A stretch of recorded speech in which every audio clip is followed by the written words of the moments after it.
ప్రస్తుతం మనమైతే విశాఖ జిల్లా అగనంపూడి కొండయ్యవలస విలేజ్లో ఉన్నాం. మీ అందరికీ తెలుసు, చాలా దురదృష్టకరమైన ఘటన. కాళ్ళ పారాని ఆరలేదు. పెళ్లి కొడుకు ఎంతో ఇష్టంగా తన మెడలో వేసిన పూలదండ కూడా ఇంకా నలగలేదు. కానీ అంతలోనే మృత్యువు కాటేసింది. విధి ఎంత కఠినమైనదంటే కాలం పెట్టే పరీక్షకు సమాధానం వెతుక్కోవడం కాదు కదా, గుండెలు పగిలిపోతాయి ఒక్కొక్కసారి. కనీసం గంటలు కూడా గడవలేదు. ఈరోజు ఇక్కడికి వచ్చాము నవవధువు రామేశ్వరి గురించి తెలుసుకుందామని. మీరందరూ కన్నీళ్లు పెట్టుకుంటున్నారు. అమ్మాయి ఒక దగ్గర ఎన్నో సంవత్సరాలుగా పనిచేస్తుంది మాతోనే. ఆ పెళ్లి కోసం ఎన్నో కలలు కన్నది. ఎంత సంతోషంగా గడిపిందో. పెళ్లి కుదిరింది అన్న తర్వాత నుంచి కూడా చాలా సంతోషం తనలో కనిపించింది. చాలా ఆనందంగా ఉంది. నిన్న మేమందరం కూడా ఇక్కడి నుంచి ఒక బస్ వేస్తే కళ్యాణ మండపం దగ్గరికి వెళ్ళాము. ఇంతలోనే ఒక రోజు కూడా 24 గంటలు కూడా గడవకముందే ఇంత విషాదకరమైన ఘటన, ఈ వార్త అసలు వినకుండా ఉంటే బాగుంటుందేమో అని అనిపిస్తోంది. మా అందరి గుండెలు పగిలిపోయాయి అంటున్నారు. అసలు ఏం జరిగిందో ఘటనకు సంబంధించి అడిగి తెలుసుకుందాం.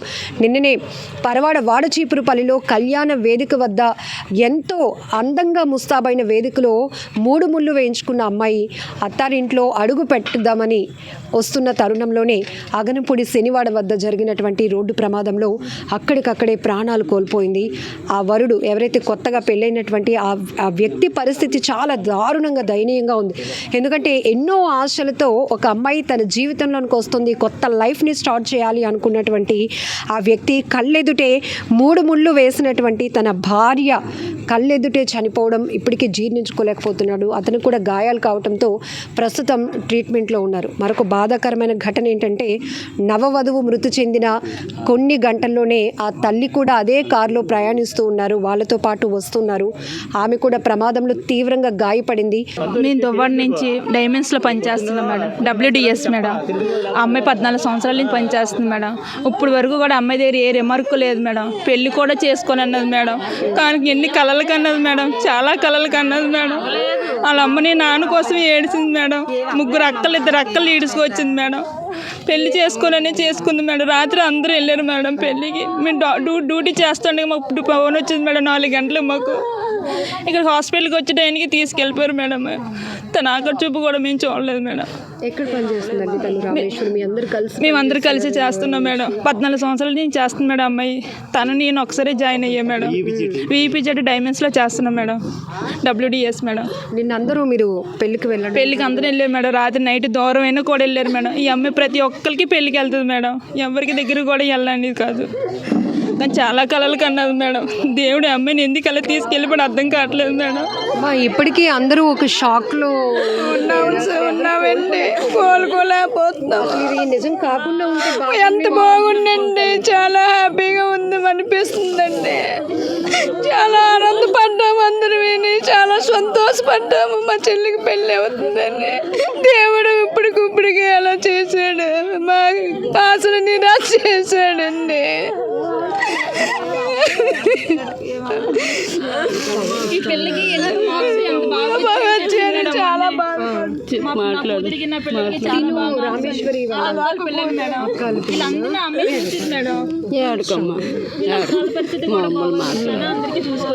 మీరేమవుతారండి? నేను అక్కనవుతాను.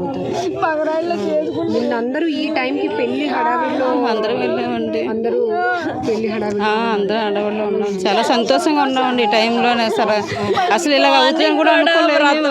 మార్నింగ్ కూడా వ్రతంకి నేనే రెడీ చేసి వచ్చాను. మేకప్ వేసారు పిల్లలు. నేనే చేరది కట్టనమ్మా. ఈ ఒక్కరోజే కదా, ఇంక మళ్ళీ నీకు స్ట్రెస్ ఉండదు. ఈ ఒక్కరోజే కదా పట్టు. అప్పుడే నేను ఇంకా ఇంటికి వచ్చాను. సాయంత్రం వస్తాను పిన్ని, 2 రోజులు ఉంటానంటే ఏడ్చింది. వద్దు, ఉండొచ్చు కదా.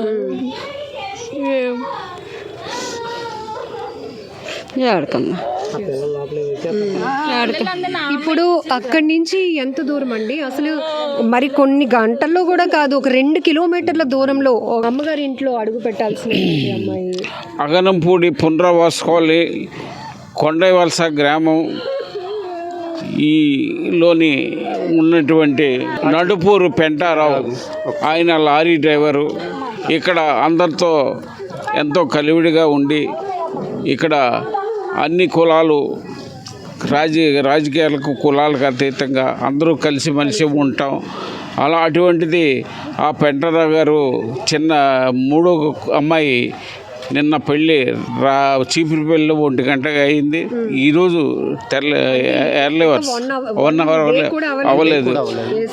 ఈ పెళ్ళి అయిన సత్యనారాయణ వ్రతం అయ్యి steel plant general hospital road check post ఆగంపూడికి వచ్చి చెక్ పోస్టు ఏలేరు కాలువ దగ్గర కుక్క అడ్డురావడంతో ఆ ఎలక్ట్రికల్ పోల్కి గుద్దుకొని జరిగింది. అందులోని కుడి పక్క వాళ్ళంతా పెళ్లి కొడుకు, పెళ్లి కూతురు అమ్మ, తన పెళ్లి కూతురు అక్క, ఆ పెళ్లి కొడుకు మేనళ్ళు వస్తున్నారు. అందులో వచ్చేవాళ్ళు కుడి పక్క వాళ్ళు అంతా సేవ్ అయ్యారు. ఎడం పక్క వాళ్ళు అందరికీ ఇదైంది. ఈ పాప స్పాట్ అయింది. తల్లి కనుక ఆమె కూడా హెడ్ ఇంజరీ, ఆమె కూడా సీరియస్ కండిషన్తో పరిస్థితిగా ఉంది. ఇటువంటి పరిస్థితిలో 24 అవర్స్ కూడా అవ్వలేదు. వెళ్ళిన వాళ్ళందరూ ఈ రోజున శోక సముద్రంలో ఉన్నారు. వారు కుటుంబానికి ప్రభుత్వం న్యాయం చేయాలి దాన్ని కోరుకుంటున్నాం. మీరు చూపించారు ఒక ఫోటో, ఎయిర్ బెలూన్స్ ఓపెన్ అయ్యి వాటిని కూడా ప్రొటెక్ట్ చేయలేకపోయాయి మేడం. అయ్యి ఏ వెహికల్ అండి అది? వాళ్ళు ప్రయాణిస్తారు వెహికల్ బెలూన్ జరిగింది ఎగ్జాక్ట్ అంటే ఏ టైంలో? అంటే అది ఆ స్పాట్లో అయితే నేను లేను, మామూలుగా వెళ్ళి చూడడానికి వెళ్ళాను వెహికల్ని. యాక్చువల్గా అయితే అది రైట్ సైడ్ కొట్టాడు అతను, డ్రైవర్ పక్క కొట్టాడు. డ్రైవర్ పక్క బెలూన్ ఓపెన్ అయింది. వాళ్ళు సేఫ్. ఎవరు డ్రైవింగ్ చేస్తున్నారు? పెళ్ళికొడుకు డ్రైవింగ్ చేస్తుంటారు. అటువైపు చేసిన వాళ్ళు రైట్ సైడ్ చేసిన వాళ్ళు సేఫ్, మొత్తం అంతా సేఫ్. అంటే చిన్న గాయాలు తగలవచ్చు, కానీ లెఫ్ట్ సైడ్ కూర్చున్న వాళ్ళు మాత్రం సీట్ వైపు కూర్చున్న వాళ్ళు అక్కడ వెహికల్ మాత్రం ఫుల్ డ్యామేజ్ అయింది, కానీ లెఫ్ట్ సైడ్ కూర్చున్న వాళ్ళకి బాగా ప్రమాదం ఎక్కువ జరిగింది. ఈవిడ స్పాట్లో అయిపోయింది. తర్వాత ఆవిడ కూడా కొద్దిగా హెడ్ ఇంజరీ అయింది. హెడ్ ఇంజరీ అవడం వల్ల ఆవిడ కూడా మరి ఇదైందని చెప్తున్నారు. ఇప్పుడు యాక్చువల్గా అయితే అది మరి ఆ కుక్క డోర్ రావడం వల్ల కొద్దిగా కంట్రోల్ చేసుకోలేకపోయారు. డైరెక్ట్గా వెళ్ళి పోల్కి కొట్టడం వల్ల. కానీ ఎంత దురదృష్టకరమైన ఘటన అంటే, మీరు నిన్న మ్యారేజ్కి వెళ్ళాం మేడం. మ్యారేజ్కి వెళ్ళాం మేడం. కొన్ని గంటలు 24 గంటలు గడవలేదు మేడం. 2 ఊర్లలో ఒక పెళ్లి సందడి, 2 ఊర్లలో ఇప్పుడు విషాదకర ఘటన. చాలా బాధాకరంగా ఉంది మేడం. నిన్న వెళ్ళినప్పటికీ అసలు కళ్యాణ మండపం దగ్గర పరిస్థితి అంతా ఎట్లా ఉంది? అంత హ్యాపీగా ఉంది మేడం. ఎంత ఎంజాయ్గా చేసామో పెళ్ళి చూసుకొని వచ్చాం మేడం అంతను. ఈరోజు రావడానికి మేము ఇంకా కంపెనీకి వెళ్ళి డ్యూటీ చేసుకుంటున్నాం. ఫోన్ కాల్ వచ్చింది మేడం మాకు. ఈ టైంకి ఇంకా బయలుదేరారు. ఈ టైంకి ఇంకా బయలుదేరుతారు. బస్ కోసం వెయిటింగ్ అనమాట జనాలందరూ. బయట అక్కడ రోడ్డు మీద జనాలు వెయిటింగ్. నిన్న ఈ టైంకి చాలా అంటే పండగలా ఉందన్నమాట. ఇదంతా ఏరియా అంతా మొత్తం సెంటర్లో ఇక్కడ కూడా అంతా. ఈ టైంకి బస్సు రాలేదు అని అందరూ ఆతృతగా ఎదురు చూస్తున్నారు అన్నమాట. కరెక్ట్గా బస్సు రాగానే అందరూ ఎక్కిపోయారు. ఫుల్ అయిపోయింది. వాళ్ళు మరి బస్సులో ఉండి వెళ్ళిపోయారు. కొంతమంది ఉండిపోతే మళ్ళీ వేరే వెహికల్ అరేంజ్ చేసిన వాళ్ళకి ఆ వెహికల్ మీద వాళ్ళు కూడా వెళ్ళిపోయారు. అందరూ వెళ్ళి హ్యాపీగా మళ్ళీ నైట్ వచ్చేసరికి 11-12 మధ్యలో అయింది. వాళ్ళు కూడా హ్యాపీగా వచ్చి మళ్ళీ బాగా అయ్యాయి, భోజనాలు కూడా బాగా అయ్యాయి, డెకరేషన్ కూడా బాగా అరేంజ్ చేశారట అన్నీ చెప్పుకున్నారు వచ్చి అందరూ. మార్నింగ్ కూడా అయ్యే విషయాలు కూడా మళ్ళీ సేమ్ రిపీట్ చేసుకున్నారు అందరూ. ఈ క్షణం మళ్ళీ మధ్యలో జరిగింది. ఆరకముందే ఇటువంటి సంఘటన జరగడం చాలా దురదృష్టకరం. పెళ్ళయి భర్తతో ఎంతో సంతోషంగా ఇంటికి వస్తున్నప్పుడు ఉన్నది. ఇంటికి కూడా చేరకుండానే మధ్యలోనే ఆమె మోజీ అవ్వడం చాలా బాధాకరంగా ఉంది. ఈ కొండయ్య వలస అందరూ కన్నీరు మొన్నరుగా అతనితో పాప కలిసి తిరిగే పరిస్థితిలో ఇలా జరగడం చాలా తీవ్రంగా అందరూ శోక సముద్రంలో ఉన్నాం. వారికి న్యాయం చేయాలని కోరుకుంటున్నాం. అంటే ఇందులో ఎవరో చెప్పినట్టు అంటే సీట్ బెల్ట్ పెట్టుకొని ఉండుంటే కనుక కొంత గాయాల పరిస్థితి ఎక్కువగా లేకుండా కొంత బతికే అవకాశం. పెట్టకుండా ఉంటే బెలూన్ ఓపెన్ కదా, సీట్ బెల్ట్ పెడితేనే కదా ఓపెన్ అవుద్ది. పెట్టకుండా అయితే ఓపెన్ అవ్వదు కదా. సీట్ బెల్ట్ పెట్టారు, పెడితేనే ఓపెన్ అయ్యి 2 ఓపెన్ అయ్యాయి. 2 బెలూన్స్ ఓపెన్ అయ్యాయి. చూసామండి, ఓపెన్ అవ్వదు, ఈ 2 బెలూన్స్ ఓపెన్ అయ్యాయి. అండి ఈ 2 బెలూన్స్ ఓపెన్ అయ్యాయి. అవునండి. ఇది డ్రైవర్ పక్కన ఓపెన్ అయింది, అటువైపు రైట్ సైడ్ ఓపెన్ అయింది, లెఫ్ట్ సైడ్ కూడా ఓపెన్ అయింది. ఓపెన్ అయిపోయింది అండి. అంటే నడి రోడ్డు పైన తన మెడలో ఉండాల్సిన పెళ్లి దండలు కనిపించాయి. ఇవన్నీ కూడా ఎంత భయంకరంగా, ఎంత అంటే గుండెలు పిండేస్తున్నాయంటే చాలా బాధగా ఉందండి. ఎలాంటి చూడలేదు, ఇలాంటి సంఘటన ఇప్పుడు చూడలేదు మేడం. ఎప్పుడు మేము ఇలాంటి అంత దారుణంగా జరిగింది. మరి నేను టైంకి ఇంకా బస్సులో ఉన్నాను కన్నా ఈ వేళ ఏమొచ్చి అలా జరిగిపోయింది. సెల్ అవుద్దా పాప నాకు, పిన్ అవుద్దా అమ్మ. ఈ ప్రమాదం జరిగిన ఘటనకి ఇప్పుడు ఇక్కడ రేపు ఇంట్లో అడుగు పెట్టాల్సిన ఇంటికి ఎంత దూరం ఉంటుందండి? 1 కిలోమీటర్ మేడం, 1 కిలోమీటర్ అంతే. 1 కిలోమీటర్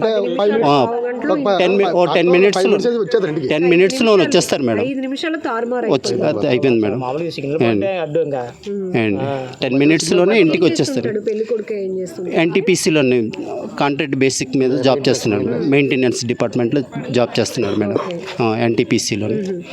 సో నిన్న ప్రయాణించిన వెహికల్ కూడా అయిందేనండి? అయింది కాదండి మేడం, వెహికల్ వేరే వాళ్ళది వెహికల్ అది.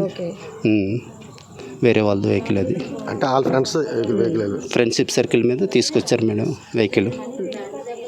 సో నిన్న అత్తారింట్లో అక్కడ ఇంటి దగ్గర వాళ్ళ ఇంటి దగ్గర పెళ్ళికి మ్యారేజ్ అయింది మేడం అండి. అక్కడి నుంచి ఇక్కడికి వచ్చి 4 o'clock 4:30 ఇక్కడ ఇంట్లో అడుగు పెట్టమన్నారు పంతులు. పెట్టేసిన తర్వాత మళ్ళీ వచ్చి మన అన్నారంట. ఆ టైంలో మధ్యలో అలా జరిగింది, వెళ్ళిపోతారు, రిటర్న్ అయిపోమన్నారు. అది అంతలో ఇలా జరిగిందన్నమాట. 5 minutes అయితే వచ్చేది ఇంటికి. ఇలా జరిగింది. మరి ఒక పెళ్ళి 2 ఊర్లలో ఒక సందడి వాతావరణాన్ని చేస్తే కొన్ని గంటలు కూడా గడవకముందే, ఒక రోజు కూడా గడవలేదు, అంతలోనే 2 ఊర్లలో తీవ్ర విషాదాన్ని అలముకునేలా చేసింది ఈ దురదృష్టకరమైన ఘటన. ప్రతి ఒక్కరు ఇప్పుడు కాలాన్ని నిందిస్తున్నారు. దేవుడు ఇంత కఠినంగా కుటుంబానికి శిక్ష వేశాడేంటి అని ప్రతి ఒక్కరు మాట్లాడుకుంటున్నారు. ఇప్పుడు వీరందరితో మనం మాట్లాడించినప్పుడు పెళ్ళికి ఈ సమయానికి ఇక్కడ వీధిలో బస్సు రెడీ అయింది, అందరం ముస్తాబ్ అవుతున్నాం, రెడీ అవుతున్నాం, సందడిగా మనం ఈ వీధిలో అమ్మాయి పెళ్ళి అందరం వెళ్దాము అనేటి ప్రిపరేషన్లో ఉన్నాం. అంతలోనే ఉదయం ఎవరి డ్యూటీలకు వాళ్ళు వెళ్ళిపోయాక ఇలా రామేశ్వరికి ఇలా జరిగిందట, ఇలా ఘోరమైన ప్రమాదం జరిగిందంట అని న్యూస్ వాళ్ళకి ఫోన్లో అందిన వెంటనే వీరందరూ ఒక్కసారిగా షాక్ అయిపోయారు. ఇప్పుడు ఈ వీధిలో చూస్తే కనుక ఎవరిని చూసినా కన్నీళ్ళే తప్ప ఇంకొక మాట కూడా రాలేనటువంటి పరిస్థితులు నెలకొన్నాయి. నిన్న మీరు కూడా పెళ్ళికి వెళ్ళొచ్చారండి? యాక్చువల్గా ఈ పెంటరావు అనేది మా గ్రామ కాపస్తులండి. అయితే వీళ్ళకి 3 ఆడపిల్లలు, లాస్ట్ పాప కూడా ఈపీజెడ్లో పనిచేసేది. చాలా కష్టపడి 3 పిల్లలు కూడా ఆయన పోషించాడు. అలాగే వాళ్ళ తండ్రి కూడా వీళ్ళు కూడా పోషించాడు. కాకపోతే అంటే నా పెళ్ళి కూడా అక్కడ సీపురుపూడిలో వాటర్సీపురులో జరిగిందండి. అయిన తర్వాత 3 గంటలకి అది రథం ఇది అయిపోయిందంటే తర్వాత వచ్చేటప్పుడు 2:30 గంటలకల్లా మన స్టీల్ ప్లాంట్ రూట్లోని కారు యాక్సిడెంట్ అయింది. అది ఏ విధంగా అయింది అనేది ఎవరికీ తెలియదు. మేము వచ్చేటప్పుడు మా ఆవిడ గారు ఫోన్ చేశారు, నాకు ఇలాగ యాక్సిడెంట్ అయిందని. కానీ నేను వచ్చేటప్పటికి అప్పటికే కారు బయటికి అన్నీ తిప్పారు. ఫోల్ ఉంది కదండి, ఆ కరెంట్ ఫోల్ ఉన్న లైట్ కూడా కింద పడిపోయి ఉంది. తర్వాత సిఐ గారు, ఎస్ఐ గారు అందరూ వచ్చారు. వచ్చిన తర్వాత పాప బాడీ మన గవర్నమెంట్ హాస్పిటల్ తీసుకొచ్చిన తర్వాత మళ్ళీ పాప బాడీని మళ్ళీ అక్కడ మన కేసీ పంపించాం. కాకపోతే ఏంటంటే 3 ఆడపిల్లలు, తర్వాత తండ్రి పరిస్థితి ఎలా ఉంటుందో అనేది ఎవరికి తెలియట్లేదు. ప్రభుత్వం కూడా దీనికి ఆదుకొని తగు న్యాయం చేయాలని కూర్చున్నానండి. సో ఇది ఎవరిని కదిలించినా ఆ కుటుంబానికి తీవ్ర అన్యాయం జరిగిపోయిందనే చెప్తున్నారు. ఎందుకంటే ఒక శుభకార్యానికి వెళ్ళిన వారందరూ కూడా ఇప్పుడు ఈ విషాదకర వార్తను మాత్రం జీర్ణించుకోలేకపోతున్నారు. ఆ కుటుంబానికి ఖచ్చితంగా ఆదుకోవాలి. ఆ అమ్మాయి ఎవరైతే చనిపోయినటువంటి నవవధువు రామేశ్వరి కూడా చాన్నాళ్ళు కుటుంబ పోషణ కోసం ఆ తల్లిదండ్రులకు ఒక సపోర్ట్గా నిలుస్తూ ఎన్నో ఏళ్ళుగా ఒక దగ్గర వర్క్ చేస్తున్నారు. అక్కడ కూడా చాలా కలివిడిగా ఉంటుంది అమ్మాయి. చాలా సంతోషపడింది పెళ్లి జరుగుతుంది అన్నందుకు. అంతలోని ఆనందాన్ని ఆవిరి చేసేసింది ఈ దురదృష్టకరమైన ఘటన అనే చెప్తున్నారు ప్రతి ఒక్కరు. ఏది ఏమైనప్పటికీ కూడా ఒక విధి రాసినటువంటి తలరాతనాలో ఇది ఒక పెద్ద శిక్ష వేసిందనో చెప్పాలి, కానీ ఆ కుటుంబం మాత్రం తీవ్ర నష్టపోయిందనే చెప్పాలి.